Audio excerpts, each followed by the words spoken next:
Welcome to my Beneath Scabaras Sands quest quick guide. Completing this quest will give you access to the elite profane scabarite slayer monster and a primed Karis. Let's get started. This quest has two big required quest chains as a requirement, being the Fight Club quest and the Ode of the Devourer quest. Additionally, level 87 Slayer is required to start this quest. You're also going to need to have one single Zarosian artifact for this quest, although I'm going to tell you how to get it during the quest as well. As for recommended items, I suggest some teleports, such as the Archaeology Journal, Lodestone Quick Teleports, and the Sophonim Slayer Dungeon Teleports. It's also highly recommended to bring and equip some good combat gear, as there's definitely some combat in this quest. To start the quest, head over to the Golden Palace, which is this massive pyramid located near the Menopause Lodestone.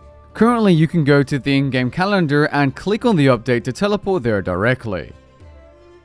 Click on the door and select the option Yes to go inside.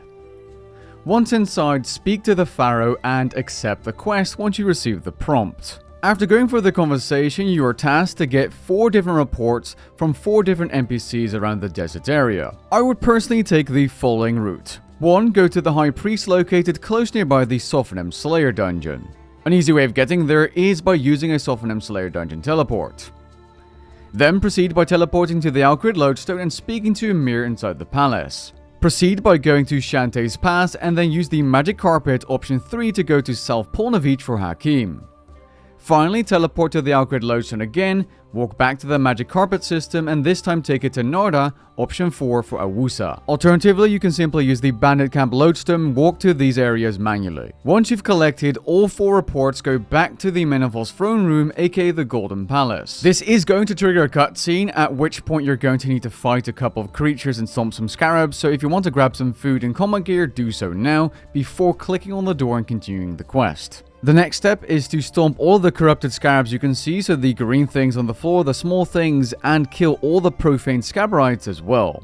Depending on your combat gear and level, this may or may not be difficult to you. After you successfully clear the upper area, the chat box will tell you can go to the plaza and do it again and clear another wave of enemies, both scarabs and scabarites. If you're not able to see any attackable NPCs at this plaza, chances are you've left one little thing alive somewhere. You'll know you're finished via the commander talking to you. Next, go back to the Menopause Palace and speak to the Pharaoh. The Pharaoh instructs you to go inside the library. The library is located just outside the palace. Go outside the palace and enter this door as seen on video. I'm not sure if this is required, but I did speak to the librarian near the entrance.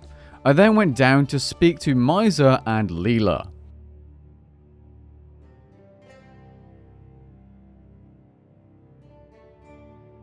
After finishing the conversation, you're going to need to search the bookcases around the library to find a book named the Shiny Scarab. I found the book by searching the southern bookcases, although this could be different for every single player. Once you find the book, speak to Misa and Leela to talk about it. Following that conversation, head over to the Alcrid Lodestone and walk towards Shantae's Pass for the Magic Carpet system.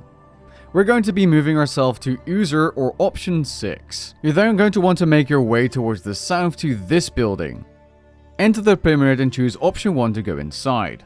Once inside, speak to Leela and choose option 1. Following that conversation, click on Send Litten and speak to her as well. Go for the conversation. After finishing the conversation, return to the surface by right-clicking Leela and choosing the option to go to the surface. Head back to the User Magic Carpet. Once you arrive, you're going to want to speak to the archaeologist Kerner. He has a golden scarab, which is what you want, but he isn't going to give it to you until you trade him any Zarosian artifact. Restore, that is. If you don't have one, use your archaeology journal, teleport to the Archaeology Guild, use the map, go to Caradet, excavate yourself a Venator dagger or Venator light crossbow, restore it, and go back to this location using the Magic Carpet transportation system. Give Kerner the artifact to trade him for a golden scarab and a screening tray. To restore the golden scarab artifact, you're going to need to have 30 Curidian gold and 2 ancient rubies. You get these by gathering the nearby scorched sand and then screening it using the tray. You can ignore any other components you obtain other than the rubies and the Curidian gold. Once you've collected 30 Curidian gold and 2 ancient rubies, restore the artifact on the archaeologist's workbench nearby. This actually gave a surprising amount of archaeology experience. Nice. With your restored artifact, go back to the Menopause Throne Room and go inside. Speak to the Pharaoh. Upon completing this conversation, you are told to meet Leela outside the Menopause gates. For the next section of the quest, you are going to need combat gear, so make sure you have your combat gear equipped and fill your inventory with some food. There are faster ways of getting there, like using a shifting tombs teleport and then using the actual city shortcuts, but I went there using the Menethos lodestone and simply walking towards the northwestern gate. Once here, speak to Leela. Upon finishing the conversation, click the golden scarab in your inventory to release it. It's going to fly around, so pay attention and follow it. You're going to need to click it multiple times for it to continue moving around. You're going to be following this thing all around the desert until you get to the profane scabarite cave. I'm going to leave this sped up section in the video in case you want to backtrack or you weren't paying attention and now don't know where the golden scarab is. Please use the timestamp on screen if you want to skip this section.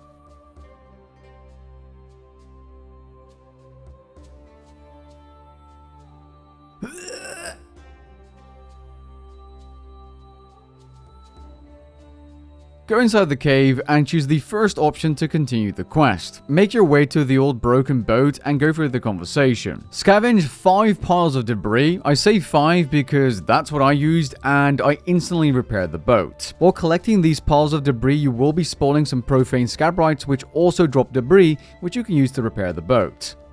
Once you have 5, in my case it was 5, go to the boat and repair it. Clicking on the boat will bring you to the Temple of Isolation, an area you can access after the quest for the elite profane scabarites. For now though, you're in a quest instance. Head up this massive pyramid area.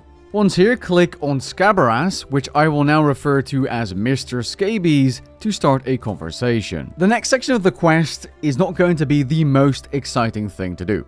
What you're going to be doing is you're going to bring up 3 different scarabs to essentially unlock dialogue at Mr. Scabies here. The first one's the most annoying or time-consuming one, as you have to move it up the stairs towards Mr. Scabies. And the thing is, I don't think you can take any other path other than the path I'm going to show you in this video, because it just didn't want to go up the main stairs. To give you an idea of the pathing, I'm going to leave you a sped-up version of my way to the top.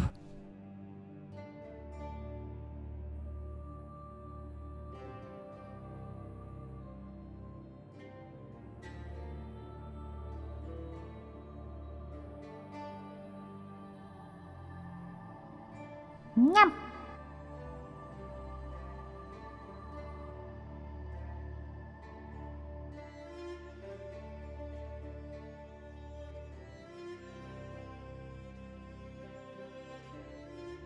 Once you make it to the top, you're going to be able to speak to Mr. Scabies. It is absolutely poggers, but the options you're going to need to pick are options 3, then option 1, then option 2. Continue the dialogue after the black and white section and choose option 1 when given the set of chat options. Next, you're going to need to bring up another scarab, and this one's called the Ego Scarab. To do so, you're going to need to grab some dwell berries. You can get these from the bushes near the boat. Now, I suggest grabbing at least 15 of these in case you mess up to just save yourself some time. If you have food in the inventory, simply drop it or eat it to make space for dwell berries. Note, do not drop all of your food because you're still going to need some in a later section of this quest. Start by feeding this hungry boy a single dwellberry and then start dropping them on the floor and kind of luring him to the top. The range on the scarab is pretty impressive, but sometimes around corners on the stairs it doesn't function as you would like it to. But yeah, that's why I said grab 15 of them to reduce the chances of you needing to run back down to get more dwellberries. Don't worry if you do need to do that though, because the scarab does stay in position. Once you make it to the top with this little scarabby boy, you get another conversation with Mr. Scabies. This time you're going to choose options 1, 3, and then option 2. After all that dialogue, you're going to need to bring up one more scarabby boy called Melancholy. This one's a little bit special, where you need to use different actions to bring it up, which may be different for every player watching this video, but the options I picked were as follows. I promised it food, and guess what guys? I lied. I kicked it, I motivated it using speech, and then I motivated using speech again to get it inside. As a spacebar warrior, I did still find this pretty cute. Unlike Mr. Scabies, which you're going to be talking to again after this, except it's a cutscene.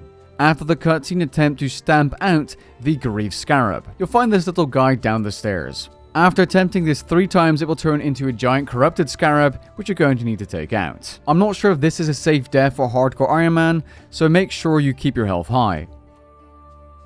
Proceed by going back to Mr. Scabies, and then a cutscene will play. Following this cutscene, make sure you go through all the dialogue option with Mr. Scabies and Leela, And that should finish and complete the quest. Once you see the quest reward interface pop up, speak to Mr. Scabies again to obtain a primed Keris. If you kill 200 elite profane scabarites with this item, you unlock the consecrated Keris. You're able to access these by using the same boat you used in the quest inside the profane scabarites cave. You're welcome. They also drop some High Priest notes, which, when read, will give you an achievement. With that being said, I hope the guide helped. Catch you guys in the next one. Peace.